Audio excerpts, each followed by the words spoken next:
Who don't know say we can put the Jamaican version of excuse me into 7 categories? Now, across English-speaking cultures, excuse me is usually framed as an apology, like, I'm sorry to interrupt you. Jamaicans, we rarely ask for permission to pass. We describe what we need you to do, which leads to category 1, direct command. Move now, shift, go so.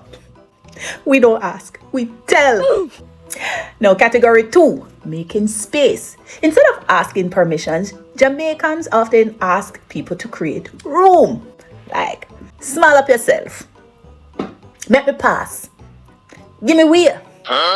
Then there's category 3, part in the crowd. Hot water, hot soup, hot party. If you ever want part a crowd quickly, draw for one of them. Yeah. Then there's another type of warning, a safety warning, where excuse me becomes watch it there. Watch your foot.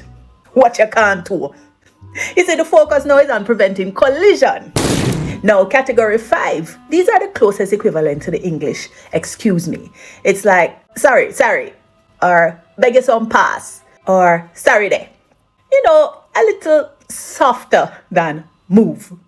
Now, category 6, the Jamaican creative way of twisting up the English language, like excuse, news, please me cues. Now, category 7, attention grabbers. These are not about asking permission, but it's about getting somebody to notice you, like I, hello, oi.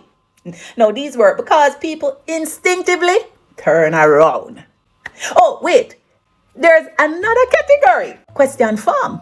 One we ask you to observe and act accordingly, like, you know, see me I come, you know, see me want pass.